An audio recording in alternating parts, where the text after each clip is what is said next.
I am looking for a fair process, a process where I can defend my integrity and clear my name. And all I'm asking for is fairness and that I be heard in this process. Ashley, what has this been like for you the past couple of weeks? I know you've had death threats and all kinds of things coming your way. How does that feel? This process is incredibly difficult, harder than we imagined, and we imagined it might be hard. But at the end of the day, our faith is strong, and we know that we're on the right path. We're just going to stick to it. So. Let's get into some of these allegations, because you've responded to them in statements, but you haven't had a chance to respond to them in a fuller way. And Christine Ford is expected to testify on Thursday that you, at a party in high school, pinned her to a bed, held your hand over her mouth. She said she was afraid that she could inadvertently be killed at that moment. She says that you tried to take off her clothes, and she believes that you would have raped her if Mark Judge hadn't climbed on top and everyone tumbled to the floor, and then she had an opportunity to get away. Now, she doesn't remember the date and she doesn't remember the place, but what she does remember that I just detailed is very specific. And other assault victims say that they've had similar memories where they remembered exactly what happened, but they didn't necessarily remember the events surrounding it.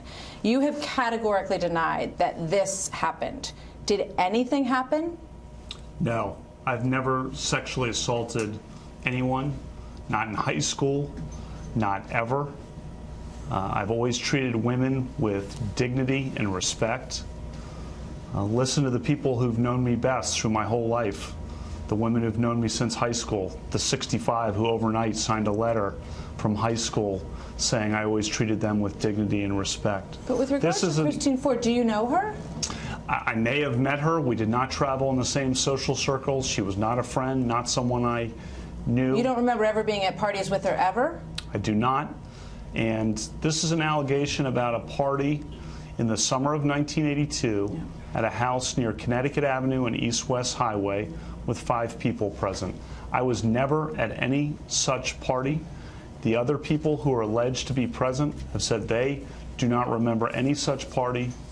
A woman who was present, another woman who was present, who is Dr. Ford's lifelong friend, Leland, has said she doesn't know me and never remembers being at a party with me at any time in her life.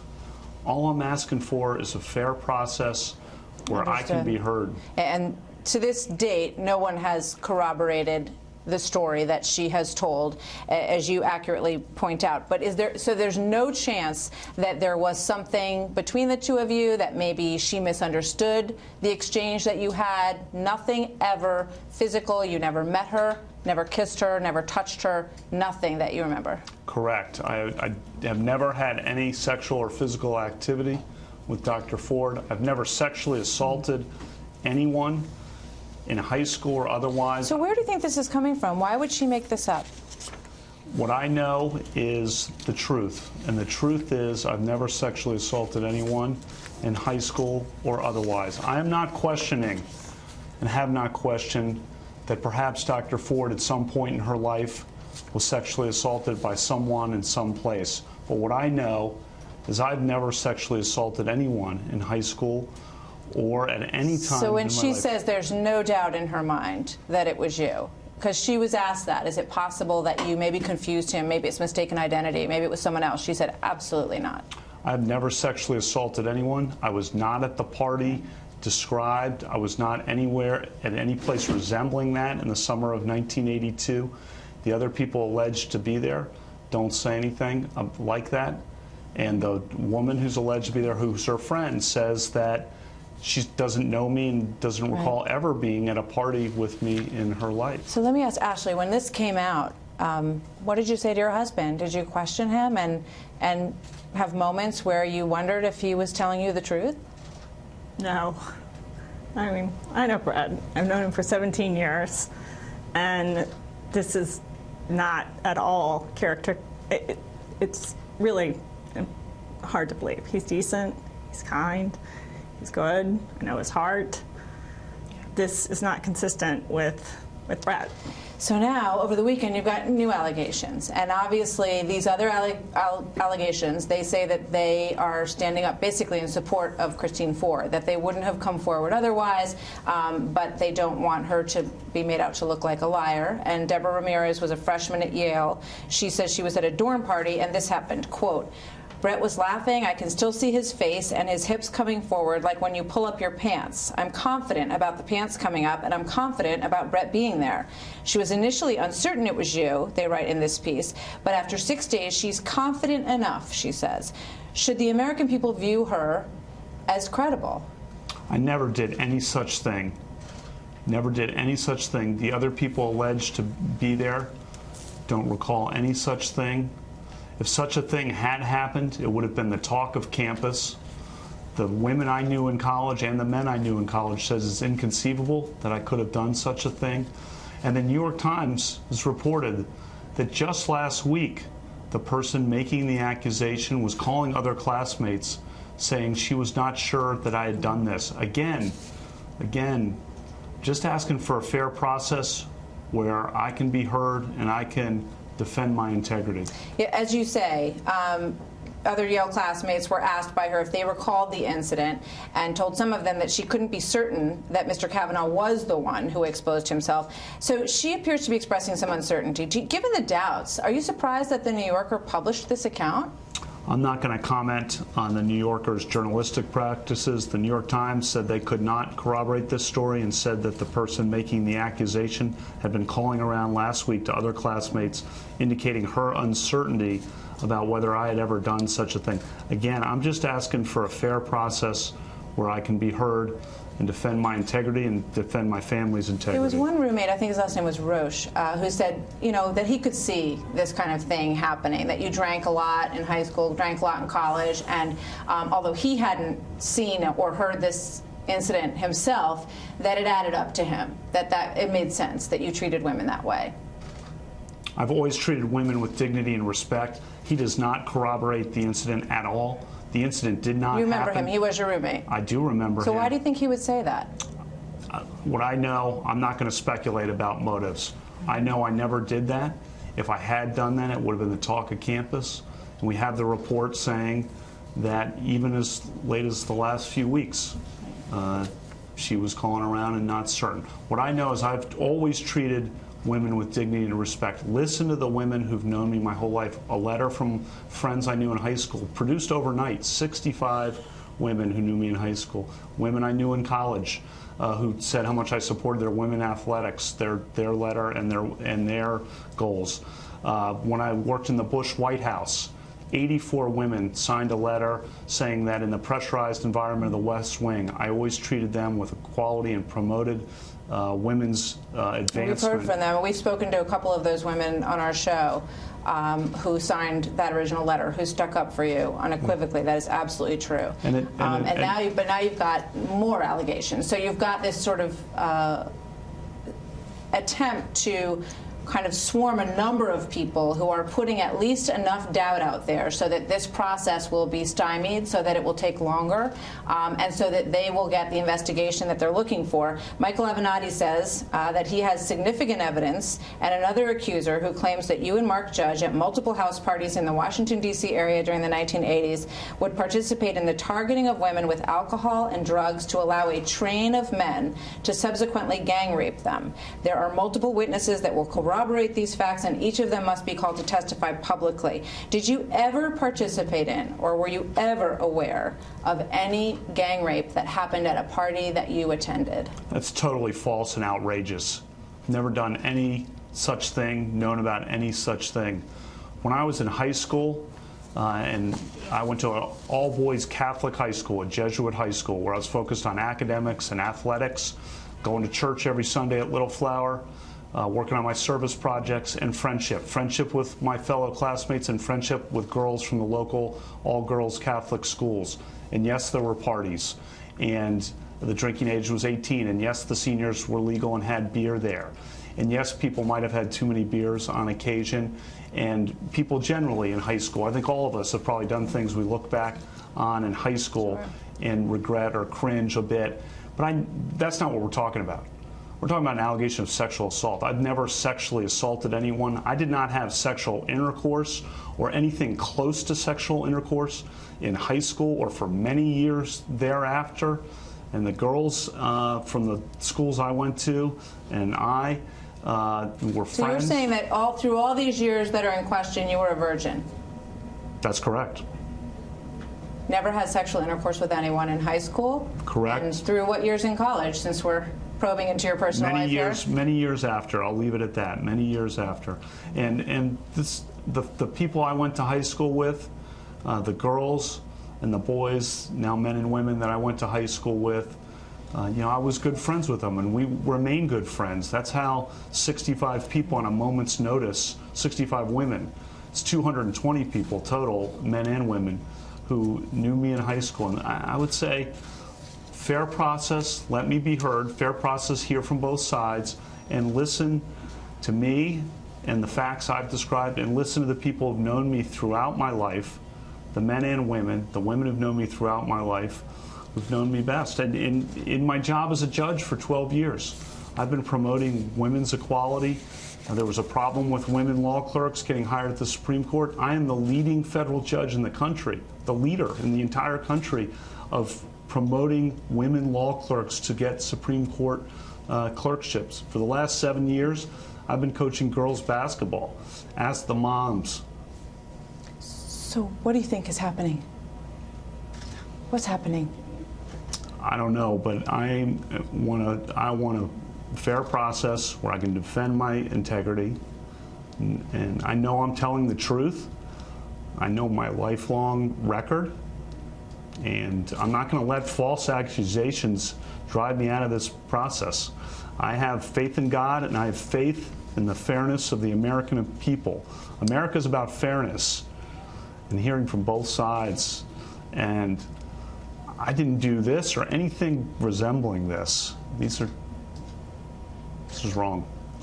So you are going to be pressed on something that you just said about people do things in high school, and you were all drinking. Were there times when perhaps you drank so much? Was there ever a time that you drank so much that you couldn't remember what happened the night before? No, that never happened. You never said to anyone, I don't remember anything about last night? No, that did not happen. Did you ever have any sense that any kind of the description of the behavior that I just described with these, women being taken into rooms and raped or having sex with a number of men, consensual or otherwise, that was going on at the parties that you were at? I never saw any such thing. Any such thing. I certainly never participated in any such thing, but I never saw or heard of any such thing. And I was focused on trying to be number one in my class, and being captain of the varsity basketball team, and doing my service projects, going to church. The vast majority of time I spent in high school was studying or focused on sports and being a good friend to the boys and the girls that I was friends with. We have these great lifelong friendships that are fantastic, and supporting each other through the ups and downs of life. And they're an awesome group of people. Today, as the controversy surrounding Supreme Court nominee Brett Kavanaugh reaches an all-time high, the judge got a call from the president himself. He is about to describe that phone call and what this whole thing has been like for his family, his children, and his wife. So, Ashley, when you hear women say, that they repress the memory, that they've been struggling with their whole life, they never wanted to say anything, they were embarrassed to even tell their parents or their friends what had happened. But years later, in this situation, Christine Ford says, I felt that I wanted to submit what I knew about Brett Kavanaugh into his file because I did hear that he was up for this very important position, and I wanted to make sure that my story was in there. I didn't want to come forward, but I wanted to make sure that they had that information because she felt it was really important that they know. I don't understand it. I know Brett. I know who he is. But do you sympathize with the idea that some women would suppress a memory or wouldn't want to share it or would not be able to talk about it until many years later? I don't know what happened to her, and I don't even want to go there. I feel badly for her family. I feel badly for her. through this process. This process is not right. Do you believe there should be an FBI investigation into these allegations, and that a pause should happen and, sort it all out? If there's nothing to worry about and nothing to hide, why not have that process? Ashley, and then I'll ask you that, Brett. I mean, I've said all along, and Ashley too, I want to be heard. I was first interviewed last Monday, the day after the allegation appeared, by the committee staff under penalty of felony. And I denied this categorically and unequivocally, and I said twice during that, I said, I want a hearing tomorrow, last Tuesday, a week ago. I want an opportunity, a fair process. America's about fairness. I want a fair process where I can defend my integrity and clear my name as quickly as I can in whatever forum the Senate deems appropriate.